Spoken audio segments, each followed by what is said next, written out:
I am Cameron here with Ryan for round 3 of our RCQ. Ryan, how was our last round? It was interesting until game 3. It was a typical matchup in Pioneer, mono green versus red black. Very But bread and butter. unfortunately, the red black player kept a one lander in game 3 and did not hit the second lane. But before that, pretty interesting. The mono green deck was also a bit different, so that was fun to cover. So here we have mono white humans in the hands of Jared and Golgari elves in the hands of Jacob. Nice. Yeah, and as listed, both of these players are sitting at 1-1, so fighting probably for their tournament chances here today. And we see what art is that from Jacob? I think it's just a little grainy. I believe it's a Jaspera Sentinel. Okay. So turn 1, Jaspera Sentinel, Jacob on the play. No play from the mono white humans deck. Turn 1 play for the humans deck, which is not where you really want to be. And we're going to send in for 1 with the Jaspera Sentinel. And do we got anything else from Jacob's side? We do not. Who do you like here, Potter? I think give me elves, just because they're not trying to interact and they just seem faster. But obviously there's Brave the Elements on Jared's side, which is concerning. Yeah. But I do think that Jacob's creatures are usually bigger. I like that. I think it's pretty close, though. Yeah. I think especially I would choose Jacob after we learned that he won the die roll. Yes. These are just 2 aggro decks, so first person to play is going to be favored. But yeah, I think I would choose the other side. So I like this because I like bringing in Portable Hole in my aggro mirrors and just trying to kill the things that matter. And usually the other aggressive decks don't have an answer as efficient or as good as Portable Hole. Yeah, I think I post board. You're probably right. The white deck has a slight edge, maybe even a bigger edge than I think. We do see a Shaman of the Pack here from Jacob, and Jared will fall to 16. Nice. And we have a 3-mana play for Jared. That looks like an Adeline, and we're going to attack with a Thalia, get a 1/1 on the way, likely going to be blocked by one of the 2 toughness creatures. And I'm very happy to see this after no turn 1 play from the mono white deck. Like if we were not playing our best 2-drop more or less in a lot of our matchups, and then our best 3-drop to end the game, I would not have wanted to keep this hand. But I'm glad this is what we're coming to the table with. This makes sense, yeah. The density of 1-drops in this aggro deck isn't as high as maybe some other ones, so there's probably a decent amount of hands that you keep like this. Yeah, and especially the 2-drops are so powerful, and Adeline is so just sometimes hits the table, doesn't leave the table, game ends in a couple turns, and Adeline has 8 power. Yeah, unfortunately, Jacob does not have a good attack here. Plays an Elvish Mystic and just passes the turn right back to Jared. Another part of the power of Adeline. 4 toughness. We do have a sneaky Coco through the Thalia if it is in hand, but I do think I see a Chord of Calling Jacob, so that could play here. So either a Coco or a Chord of Calling for 3, looks like? Yes, for 3. We're going to see a Bodyguard. It's going to protect something. Oh, okay, cool. Thalia, yep. We'll send it in the same attack from last turn, except we're going to add Adeline this time. Adeline's going to be 4 power. Going to make the easy block. The Shaman of the Pack, 3/2 on the 1/1 token that just came in. Possibly thinking about taking 6 here. Looks. And that's what will happen. So Jacob will fall to 11. And I'm hoping that I'm not sure whether Jared pointed with their Bodyguard trigger to the Thalia or the Adeline, but I'd really want to just keep that Adeline coming in there for as many turns as I can and force Jacob maybe to try to commit to blocking to kill it twice. Yeah. Because I'm pretty clear that we're going to die to it. Yeah, I agree. I think I liked protecting that over the Thalia because, like you said before, I think it's almost weirdly in a way like the one you could stomach blocking more and having to block it twice while, killing 2 to 3 of your creatures as well is very brutal. And Thalia usually is only going to kill 1 thing per attack, even if it's double or triple blocked. Right. And kind of has the built-in protection of first strike. Yep. So looks like Court of Calling got a Circle of Dreams Druid. So we've got big plans here for Jacob. Yeah, yeah. And one thing that I'm noticing about this Elves deck that I would enjoy bringing it to the table in more aggressive matchups is Jacob can get Jared to 0 without combat. Yep. And it can do it through Shaman of the Pax. Looks like we have a Castle Garenbrig for Jacob, and Jared is going to read that one. I believe it is 2 green. Tap it, make 6 mana, and only use for creature spells and abilities of creatures, I believe. I believe that is correct. One thing that we observed looking at the list is that, or both of their lists, is that this is a Westvale Abbey mirror. Yes. One of Westvale Abbey on both sides. I don't think it's too common from the mono white side. You would know that more than I would. Yeah, I have not seen it. Yeah. Ever. So yeah. I know it's a card a lot of players, when they play a lot of these creature decks that, have 20, 30 creatures in their decks, and they're all very low mana costs, that they kind of want to slide a little Westvale Abbey in there, maybe attack on the 9/7 at some point. Just a little inevitability, if you will. It's for the grindy matchup. It's for the grindy matchups, as they say. But I kind of like just making sure that I have the most Castle Ardenvales and the most Mutavaults and the most Iganjos in my deck, because I think those will be, on average, more impactful than a Westvale Abbey. I agree. I just like casting my spells, too. Westvale Abbey sometimes doesn't let you do that. Yep. We see casting of a Luminarch Aspirant and then animating Mutavault. I'm going to put a trigger from the Aspirant onto the Mutavault. I'm going to send in with a bunch of clowns. But Jacob got Circle of Dreams Druid and didn't do anything with it. So I'm scared that there's something weird in his hand. Like, if I'm the white player, Absolutely, yeah. Some sort of Coco, some sort of, like, chord for, like, a War Master and Activate type of thing. Yep. But I really love, like, you said you'd be a little bit afraid of this out of the mono white deck, but even if we're a little afraid, our deck wins by doing one thing, and that's attacking. So still send him in, and if Jacob has something sweet, he has something sweet. But other than that, he's got to make these blocks that don't look that good and try to win the game from there. I'm gonna make an argument to wait a turn on Jared's side, and I think that argument is no matter what, Jacob's gonna cast probably this card this turn, and Jared is drawing to a card here. He's drawing to Brave to Elements. So, that's fair. So maybe sitting back for one turn, because War Master plus activation. I haven't done the mana on Cord yet to see if that's a play available with the Circle of Dreams Druid, because Jacob's gonna have a ton of mana. And that the Cord is in Jacob's hand. So yeah, we're gonna see something big here. It's 11 mana total is what I'm getting. Okay, that is enough for everything, I believe. Yeah, because we have 6. We're going to have 6 in play with the Circle of Dreams Druid.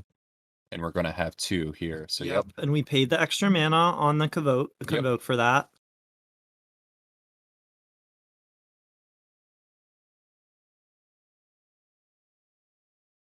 Wow, really knowing every card in the deck and the best thing to do with all of this extra mana. This is not something that I would have realized that my Elves opponent could do if I was sitting in Jared's spot. Yeah, obviously, I said a little bit beforehand, but I have seen both deck lists, and I know Elves decently because somebody I ride with a lot plays a lot of Elves. So definitely from Jared's side, not very easy to see this coming out of nowhere. It looks like a pretty safe attack. And for some of us who may be unfamiliar, not me at all, I definitely know exactly what the activation on Elvish Warmaster does. But Potter, could you maybe remind us, what does the activation on Elvish Warmaster do? It gives +2/+2 and Death Touch? Yes. I think that's correct. I think so. Yeah, it's some sort of keyword. Yeah, kind of, and I'm very sure that it's not trample because it's different than Craterhoof. Yep. Yeah. Okay, there seem to have a little bit of a disagreement about the game state, maybe of how blocks were happened, or when if damage has already happened, or first strike damage, maybe. Okay. So as someone who was watching the game, I think we very clearly said what Jacob was doing, and Jacob was very clear. And hopefully, as long as Jacob said something like, "This is the phase when all of this is happening." Okay, Jared may have passed the damage before he wanted to, so he may have misspoke. Got it. Got it. That would be very unfortunate. Yes.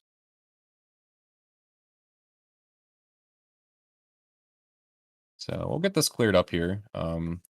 If all is set in stone here, what do we got going on here? So we got +2/+2 to the team. We're gonna have a shaman and a 3/3 mutavault, so that'll eat that. We're gonna have a circle of the dreams druid eat the dauntless bodyguard. We're gonna have Lana War elf eat the Thalia. We're gonna have Jaspar is gonna eat. So basically, it's almost a plague wind. Yep. To say, which means all of Jared's stuff's gonna kind of go away, and Jacob's gonna keep most of his stuff here. I think really only the creature blocking the Adeline will die. Yes, and then Adeline will still die, and Jared would only have 1 blocker on the crackback. Jacob would still have 7 mana tapping the circle. So is that lethal? Probably. This is a big call here. So I guess. Oh, I see. So the problem is with bodyguard. If we went to damage, yes, to save our guy. Yep. Okay. So no matter what, Jacob's gonna have his stuff, and Jared's stuff is gonna die. Gotcha. And it looks like the judge has ruled that we were too late. Yes.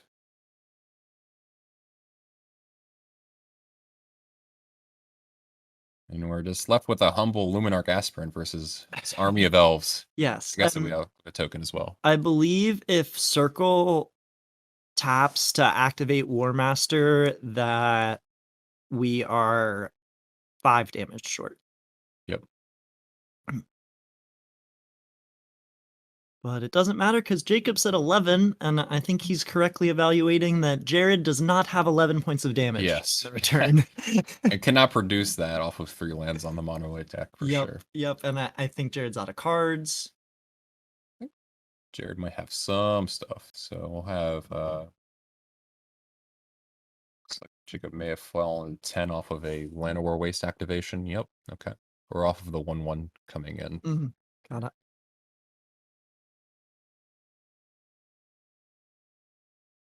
So we're gonna tally up some numbers here. We're gonna have to see a block for sure. We're gonna activate Circle of the Dreams Druid for 5 mana. Oh, do we have to see a block? 5, 9. It is 1 point short of lethal. Oh, it's 1 point short? Okay. Yep. Got it. And the Westphale Abbey came off the top for Jared. Okay, few cards still in there, but I don't think enough cards to deal with Jacob's battlefield. Yeah. The Court of Calling for War Master with enough mana to activate was... That was brutal. Yeah. And also, we courted for the circle. So is this a pattern that we notice? Is something how we beat our mono white opponents and set that up? I think Jacob noticed it, and I noticed something fishy about it too when he did it, even not seeing his hand clearly. I was like, why would you get Circle of Dreams through there? We have to have some sort of plan going forward. So I think it's a hard call to make on Jared's side, but I would have held back a turn. Yep. And it's also possible Jacob may have not, bit. He might have just said, all right, I'll just go to my turn, not cast this cord, keep this War Master kind of ambush in my hand. So maybe get a different Lord. Yeah. Yep. Start to be competitive on the field. So I'd like to remind everyone, this is a 2-slot RCQ for San Diego. That's going to be in April. And this is round number 3 here. We got 5 rounds and then a cut to top 8. So as we go to the sideboard here, we got on the mono white side, we got 3 Rest in Peace, 3 Fateful Absence, 3 Wedding Announcement, 2 Destroy Evil, 2 Thalia, Heretic Cathar, 1 Selfless Spirit, and 1 Gideon Ally of Zendikar. And Cam, you are the mono white aficionado. So yeah. Well, I like that my removal spell is both an instant and targets anything in this case. I don't know that Fateful Absence would be my choice for the sideboard, but I think it's perfect to bring in this specific matchup. And then other than that, Thalia Heretic Cathar looks spectacular. Yep. Maybe I think about the Selfless Spirit, but other than that, cards don't seem to apply. Yeah. And like I said, I really like boarding in Portable Hole in this matchup. There's no way that my mono white deck would not have at least 3 Portable Holes in it. And I would probably be trimming on some number of like the cheaper cards to keep my curve about the same. Going from there. Yeah, it makes sense. It seems like you play more of like a control route and kind of win with Brave the Elements eventually. That seems like what the plan is in this matchup. Yep. Ride an Adeline, use Brutal Cathar.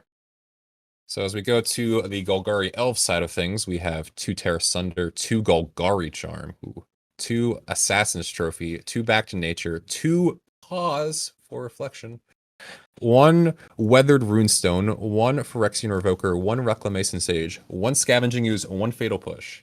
Nice. And I think we gotta let people know what Pause for Reflection is, because I think it's coming in. It is. I agree. It's 3 mana, 2 and a green, Convoke, prevent all combat damage that will be dealt this turn. So it is a free fog if Jacob has a bunch of creatures out. So Jacob could just be tapped out and just, hey, I'm gonna fog you. I'm really excited to have the games both finish with an unexpected get you spell. Yes. Yes. Oh, got you with my War Master, and then just no blocks, pause for reflection, you're dead on the crackback. I really hope we get to see that in one of these post-board games. Let's take a pause, Pause.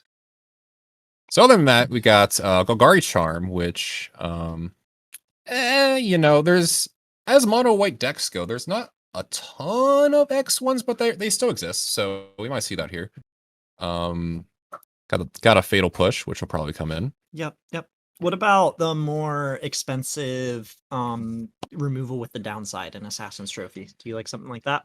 I would have to play the matchup a lot. Okay. I would have to see if Adeline is the card that beats me the most, then I would probably consider it. But also, it looks like Jacob doesn't want to trim that much because he is an Elves deck. He's a high density deck, so he might not want to bring in that many cards. Absolutely. So we're gonna see 2 1-mana plays from both players, Hopeful Initiate and Llanowar Elves. Notably, Jacob did it off of Llanowar Waste, so he's going to take 1 and probably does not have many lands in hand. And we're going to see an Aspirant get a counter on itself and attack with the Initiate. And I like the counter on the Aspirant because it actually is 2 counters the next turn, as long as we are continuing to grow our Hopeful Initiate things. And the 1 point this turn doesn't matter. So we'll see another Llanowar Waste for Jacob. He's going to fall to 18, or 17 rather. And he's going to play another Elvish Mystic, and he's going to make a 1/1 off of his War Master. So pretty good start for Jacob too. Man, there are a lot of good elves. Like War Master just having this large activation as well as making an extra elf warrior every turn that's just like a couple more of these cards, and this will be the pinnacle tribal deck in the format. Yep. I agree. It's very close to being very good. Yeah. So we'll see a chump block on the Aspirant, and we're going to take 2 from the Initiate. So Jacob will go to 15. And in Jared's hand right now, we see this Hopeful Initiates, and I see a Brave the Elements and lands, I believe, but one of them being a Ganjo. So it will do something besides being a land. It's looking to be a big turn from Jacob. He's got a Circle of Dreams Druid and the Mana of the Castiff. Yep. And Brave looking good, but also we need a little bit more power in play before it's something like a game ender. I think if Jared had one more play there, or something like an Adeline, I'd really like his position here. But as of right now, the game seems to be pretty close. I did not know that Elvish War Master interacted with itself in this way. Yeah. Were you aware of this? I was aware of this, yeah. Wow. Yeah, this is pretty good. Yeah. Yeah, I'm a honorary elfer, I guess. I see the pointy ears from here. Yep. My ears they're mildly pointy. They're not super pointy. Yeah. So getting multiple triggers from playing one Elvish War Master with one in play, the other one sees the token enter play. That's the interaction that I was specifically bringing up, and just continues to make tokens. So just interesting thing to point out while that card's pulled up on our screen. Yeah, if you want to bring this tribe out in your next event, that's an interaction you'll probably need to know because it probably comes up a lot. Mm-hmm. I'm going to see 2 chump blocks, and I think Jacob is correctly identifying here that I don't want to die to Brave the Elements. I'm not going to take a bunch of hits here. Yep.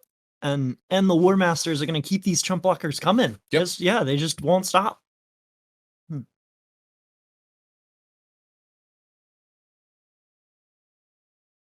Let's see, Jacob's at 13. Jared currently has 7, 8, 9 power in play. Could be 10 with another aspirant, so not quite lethal yet. We're gonna get some friends. Yep. And have a lot of mana next turn. Yep. Jacob does need to close the door quick because not a lot of power is needed to really get Jared the win. I like that draw, though. That was a Brutal Cathar off the top for Jared. Yep.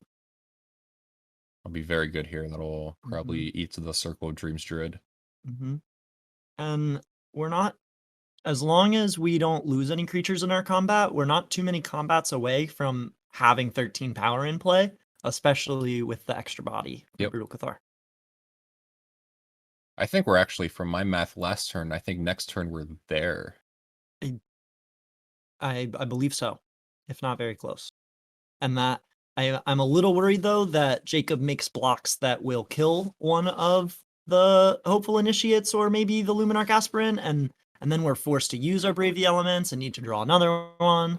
I think Jacob is looking to do that. He's been playing sharp so far, and I think he's going to realize that I need to kill something so I don't die to Brave the Elements.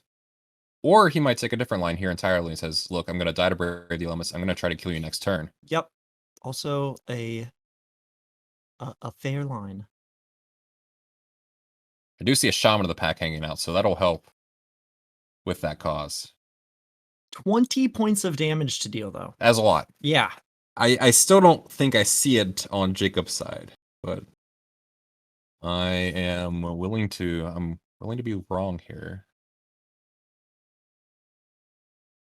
Huh. So Shaman is a lot, because Shaman would make 3 1/1s and then see the 1/1s. 4, 5, 6, 7, 8, 9, 10, 11. So if we can get 2 Shamans to enter play, the game is over. Yes, which I do think I only see one. So we're going to lead off on the Leaf Crown Visionary to try to draw another Shaman of the Pack.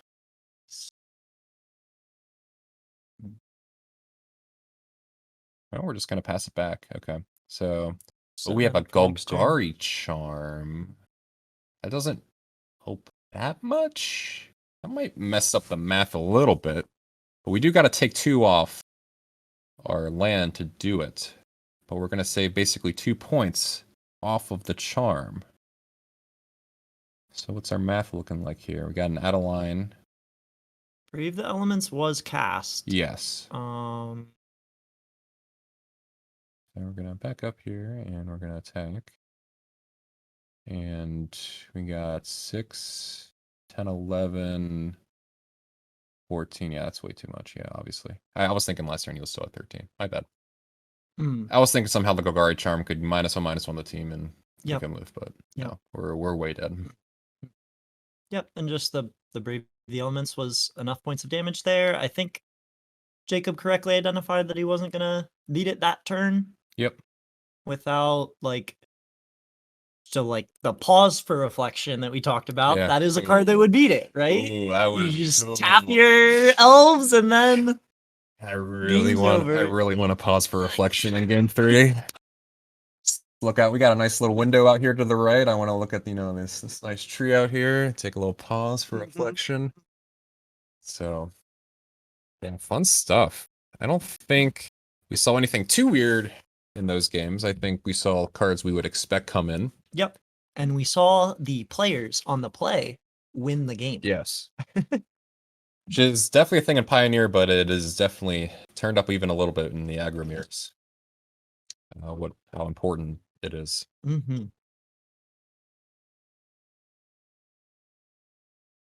just want to see a pause for reflection. It's So badly. Yeah. That's all we want, Jacob. Just Please. looking. Mulligan to pause. Pause. I think this is okay. We have 2 lands. I thought we only had 1 land, so it looks like a keep from Jacob. Got it. All right, and we're off to the races. Just Sparse Sentinel. 7 cards from both players. Into Recruitment Officer. Yeah, I had to remember his name. He's the new guy. New guy around here. So we see a Lair of the Hydra off the top for Jacob. We got a few options here. I see a Clan Caller and a War Master, which makes sense to play your War Master first to get more 1/1s on the road. So we head I also think that's the card, as much as that's been a very important card in our games, the War Master, I would rather have my War Master interacted with than my actual Lord of. I agree. It's the Lord effects, I think, is important just for matching up in combat more. Yeah. And the War Master stuff is nice, but its window is also a lot shorter of how good it is.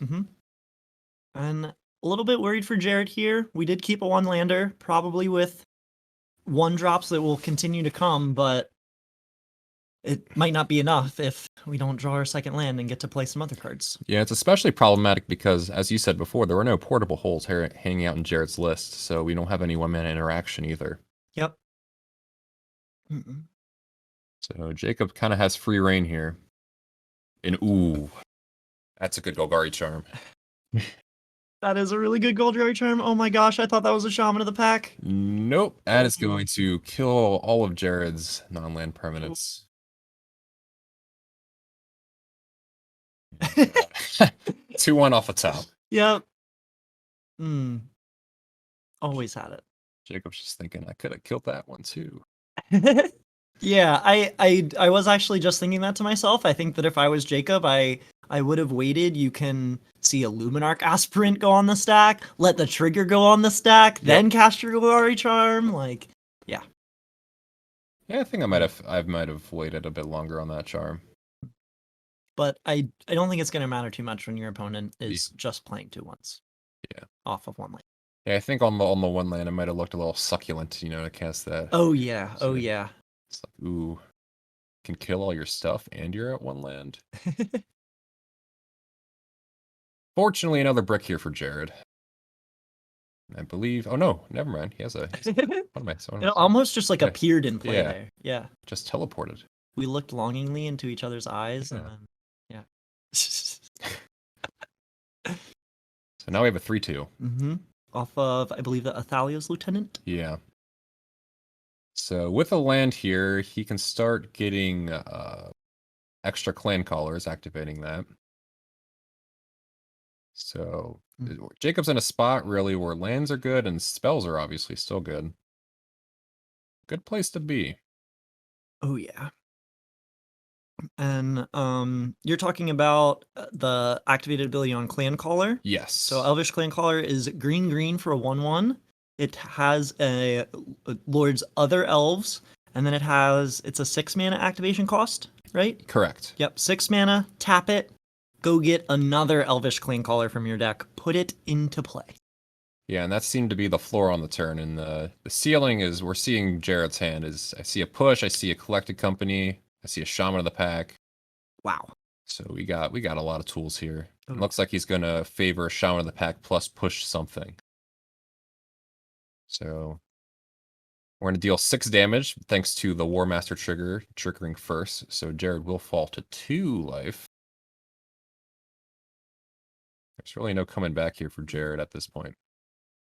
Explicitly stacking his triggers so well.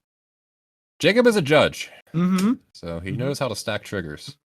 I was observing his last match against Blue-White Control, where he had a bunch of elves under his opponent's temporary lockdown. He had a board and was resolving Collected Company and put in Reclamation Sage, Shaman of the Pack.